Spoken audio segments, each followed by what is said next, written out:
এক আল্লাহওয়ালা কাছে খবর আসছে যে আমাদের এলাকায় এক মহিলা আছে যিনি পতিতা পেশায়, যার পেশা হলো পতিতা পেশা। কি পতিতা বুঝেন? আর বাংলাম না, ঠিক না? তো বুজুর্গ বলতেছে পতিতা পেশা। হ্যাঁ। তো উনি একদিন পর্দার আড়ালে যেয়ে বলছে, মা না, ওই মেয়ে, তোকে আমি একদিনের জন্য বুক করতে চাই। আমার কামই তো এটা আমার, কিন্তু শর্ত আছে, ওই দিন আমি যা বলবো তা করতে হবে। বলছে এই জন্যই তো ওই দিন তোমার বুক, তুমি যা বলবে তা করব। বলছে টাকা কত নিবা? বলছে এত। বলছে ওকে। চলে আসছে, দিন তারিখ মতে গেছেন। বলছে আজকে কিন্তু আমার বুকিং। বলছে হ্যাঁ, আমিও তো অপেক্ষায় আছি। বলছে যা বলবো তা করতে হবে। বলে অবশ্যই। তো নিয়ে আসছে মতর। বলছে যে যাও, প্রথমে গোসল করো।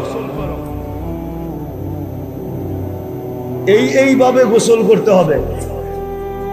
এইভাবে গোসল করছেন, পর্দার থেকে বইলা দিছেন এইভাবে গোসল করবে। তারপরে বলছে এই যে কাপড় দিলাম, পড়ো। কাপড় দিছে, পড়ছে। বলছে দেখো, নড়চড় করা যাবে না, তোমার সাথে আমার ডিট, সারা রাত্র আমার, যা বলবো তা করতে হবে। নতুন কাপড় পরায়া বলছে জায়নামাজ দিছে, এবার বিছাও। কয়টার উপরে দাঁড়াও। পশ্চিম দিকে মুখ করে দাঁড়াইছে। পর্দার আড়াল থেকে হাত উঠায় আল্লাহকে বলছে এই পর্যন্ত আমার দায়িত্ব ছিল, আমি আইনা মুসল্লায় খাড়া গড়ায় দিছি, বাকি হেদায়েত আপনার দায়িত্ব, দিলে দিলেন, না দিলে না দিলেন। রব্বে কাবার কসম, আমি হাফিজ হুজুরের মুখ থেকে শুনছি, নাইলে আমি বলতাম না। যার তার কিসসা আমি বয়ান করি না, আমি হাফিজ হুজুরের মুখ থেকে আমার এই কানে শুনছি। হাফিজ হুজুরে চিনেন?